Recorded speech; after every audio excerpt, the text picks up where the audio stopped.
This is the Minimum Commitment, film theory in small doses, where power is pulled from stone, magic walks among men, and myth isn't just remembered, it's performed.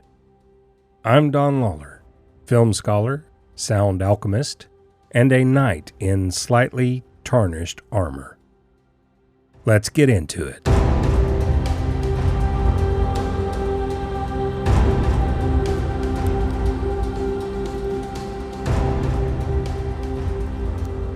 There's something ceremonial and majestic about how Excalibur unveils itself on the screen. The costumes shimmer with intricate ornamentation and radiant fabrics. The voices thunder with commanding authority, filling the space with powerful resonance. Armor gleams as if it's lit from within, casting a luminous glow that emphasizes its regal impressiveness. Excalibur is more than just a film.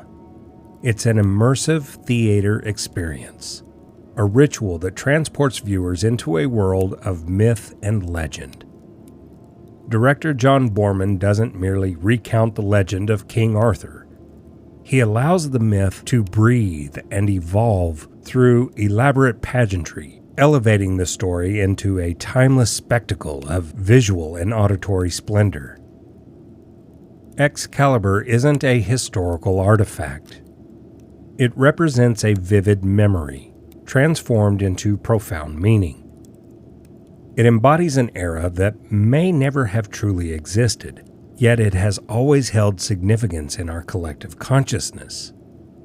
We are not watching realism. We are watching belief. To explore Excalibur through theory, we must turn to semiotics, the study of signs, symbols, and meaning. In semiotic terms, everything in this film is a signifier. Armor symbolizes more than just protection. It also represents status and ideological identity. Excalibur isn't merely a sword. It represents destiny, unity, and divine authority forged into steel. The film understands that myth is not told for accuracy. It's told to create structure, to bind a people to meaning, and explain the unexplainable. Language, costume, color, ritual, all form a symbolic system through which power is legitimized and morality is mythologized. By framing the legend of King Arthur this way, Boorman demonstrates how societies rely on symbols to build identity, and how these symbols can quickly falter when their significance is distorted. Gabriel Byrne's depiction of Uther Pendragon is more about the title than the true kingly qualities. He is a man of hunger, driven by lust, greed, and the illusion of control.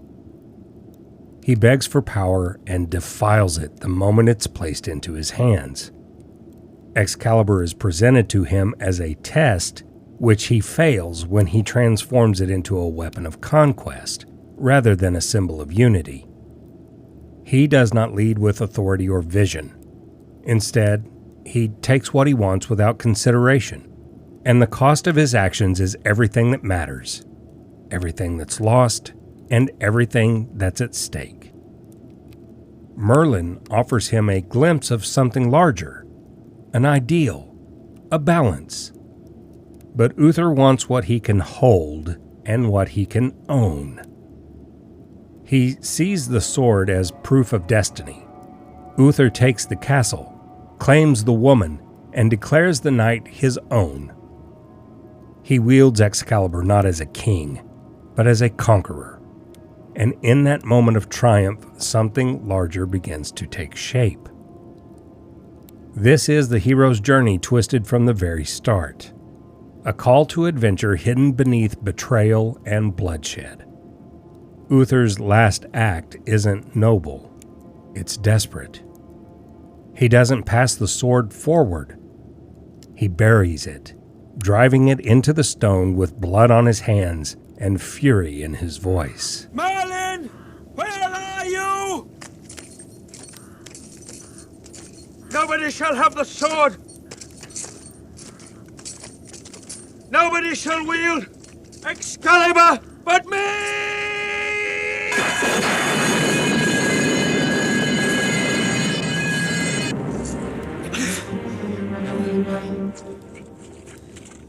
This is no inheritance. It's a blockade. A dying man's demand that the future obey him, even in death. Merlin watches, quiet, because he understands something the others do not, that the sword is more than a weapon. It is a vessel, a symbol, and symbols gain power when meaning is placed upon them. The stone becomes a stage.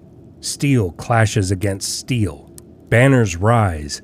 Knights in armor compete like children chasing prophecy, each convinced he's the chosen one. But none understand what the sword truly asks. And still, Excalibur waits. Because Merlin has already set the wheel in motion. The boy is coming, not shaped by ambition, but carried by fate. He won't draw the sword for glory. He'll draw it because he has no choice. When Arthur enters the story, he is small, a squire with no claim, no armor, no knowledge of what sleeps beneath the surface of his world. Actor Nigel Terry gives him the eyes of someone too young to carry legend and too honest to seek it. Fate doesn't thunder into the story, it waits. Patient, silent, hidden in the shape of chance. Arthur loses his brother's sword to a petty thief, follows him into the trees, and finds destiny waiting in stone. No omens, no fanfare, only a boy, a blade, and the hush before legend takes its first breath. He draws Excalibur with ease. The sword chose him long ago. And Merlin appears, cloaked in steel and starfire, with a voice like prophecy folded into riddles. He does not command the world. He explains it, like someone who's already seen the ending. Arthur is swept into myth before he learns its rules. The sword does not make him wise. The crown does not make him whole. But both bind themselves to him, and from that weight a new shape begins to form. He inherits a world forged in Uther's violence, a kingdom made of broken vows, stolen love, and restless ghosts. And from that wreckage he must conjure something worthy of the dream. Excalibur becomes more than steel. It becomes myth made visible, a symbol that tests those who touch it, a blade that cuts through bloodlines and heals what the crown once divided. Its gleam carries promise, but its shadow knows the truth. Every golden age is born from something darker, and every dream carries the wound of its creation. In Excalibur, style becomes substance. John Boorman doesn't just present a fantasy world, he enchants it. Visuals shimmer with legend, sound cues swell with ancient weight, and the costumes echo the language of myth.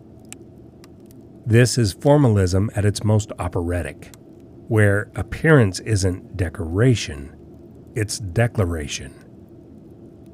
The color green glows where green shouldn't be, across landscapes and armor reflected in metal. It pulses in dreamlike fog, marking moments of magic, lust, and betrayal. Green becomes a sign of life, yes, but also instability, temptation, and things beyond human understanding. It appears when the old gods are near, and when the new world begins to spoil from within. Then there's the armor, gleaming, reflective, and impractical. Each knight becomes a walking mirror, polished to divine excess. This isn't battle wear, it's theater. Arthur's knights shine because they're meant to. Lancelot arrives dressed in visual purity, untarnished, untouched. But over time, the armor darkens. As betrayal spreads and the dream collapses, so too does the radiance. By the end, the metal is dented, the luster faded, the illusion breaks under the weight of truth. Sound design adds to the weight of myth. The clang of swords doesn't just signify violence, it reverberates with consequence. Each impact echoes across the land. Dialogue is sparse, but when characters speak, they speak in incantations. Merlin's voice sounds like wind trapped in a cave, ancient, echoing, never quite of this world, because the spectacle isn't decoration. It's structure. It's how the film speaks. When the symbols begin to contradict, when the light no longer glows with promise but with decay, when armor reflects guilt rather than glory, and when music lifts us towards something that no longer feels divine, we understand. The kingdom is crumbling, and so is the story it built around itself. Somewhere between prophecy and nightmare, Merlin stands beneath the trees, and the world he belongs to slips away. Helen Mirren, portraying Morgana, corners him, not with strength, but with cunning, seduction, and an intellect sharpened by resentment. She isn't a chaotic force. She's calculated, strategic, born of betrayal, and determined to master the same systems that once silenced her. In Mirren's performance, Morgana becomes the shadow cast by Camelot's myth. The cost of ignoring truth for the sake of order. Her power doesn't come from prophecy or divine favor. It comes from the slow accumulation of secrets. From watching, waiting. When she finally moves, it's with devastating precision. Not to burn the world, but to expose it. And that's what makes her dangerous. But danger isn't the same as understanding. Morgana mimics the form of magic. The words, the symbols, the gestures. But the meaning has slipped from her grasp. She speaks the language of the old world, with none of its reverence. She casts spells like declarations, without understanding the silence they once answered. The result is uncanny, hollow, a simulation of power, echoing through a kingdom that no longer listens. Merlin sees it, and his fear isn't just for himself. It's for the collapse of coherence, the breaking of bonds between word and world. The days of our kind are numbered. The one god comes to drive out the many gods. The spirits of wood and stream grow silent. It's the way of things, yes. It's a time for men and their ways. This is where the age turns, where the old magic folds into shadow and the myths that once shaped kingdoms begin to hollow out. Because when symbols are stripped of belief, when myths are spoken without meaning, they don't protect, they don't transform, they consume. Morgana doesn't inherit myth, she exploits its structure, then drains it. And in doing so, she signals the death of magic as something rooted, sacred, and shared. The struggle between myth and modernity runs beneath every shimmering surface in Excalibur. Merlin and Morgana aren't just opposing forces in the story, they're rival systems of belief. He speaks in riddles, rituals, and cosmic cycles. She speaks in secrets, tactics, and the appropriation of old power. He represents a world where knowledge is sacred. She learns to mimic its language, but strips it of meaning. In the space between them, the age begins to turn. In Excalibur, myth is spectacle, but not empty spectacle. Every sword raised, every word spoken in thunderous cadence tries to mean something within the context of Arthur's kingdom. And when meaning slips away, the world begins to collapse. This is the cost of forgetting, not forgetting history, but forgetting why the symbols mattered in the first place. The sword Excalibur, embedded in the stone, a legendary symbol of heroism and destiny. The Round Table, a timeless emblem of unity and chivalry, where knights gather to forge camaraderie and honor. The Grail, a mystic relic representing divine grace and spiritual aspiration. These are more than artifacts. They are profound signs in the semiotic sense. Powerful tools we employ not just to hold on to hope, but to forge identities. They serve as reminders that the chaos and unpredictability of life can be sculpted into something noble and meaningful, even if only for a moment. But what happens when the signs, the symbols, and gestures that once carried deep meaning suddenly lose their significance? When we speak words aloud, yet our hearts do not believe in their truth or purpose? When the regal crown, once a symbol of authority and respect, becomes merely a performative act, hollow and superficial? And when the very concept of power transforms into its own justification?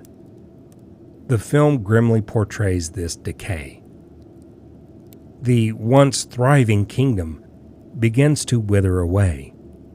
The land itself starts to rupture under the weight of disillusionment, and the legendary tales fade, disintegrating from within, losing their vitality and integrity, not because the magic failed, but because those entrusted with it stopped listening.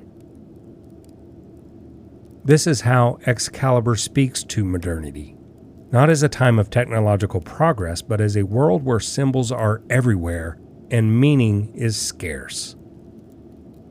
It's not enough to raise the sword. You have to remember why it was forged and who it was meant to serve. Arthur's words carry the full weight of this understanding. I was not born to live a man's life, but to be the stuff of future memory. The fellowship was a brief beginning, a fair time that cannot be forgotten. And because it will not be forgotten, that fair time may come again. Now once more I must ride with my knights to defend what was and the dream of what could be. He's not defending a throne, not even a kingdom. He's defending a possibility, a story that's already crumbling but might still live on in the telling. That's the last act of myth. To preserve memory after glory fades. To carry the idea, even when the world no longer believes.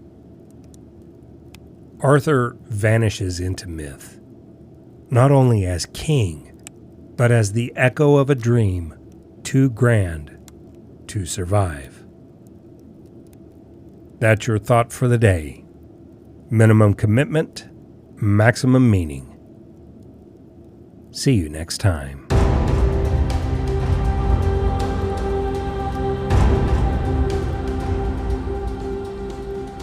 The Minimum Commitment is produced, recorded, and edited by Don Lawler. Music by Don Lawler.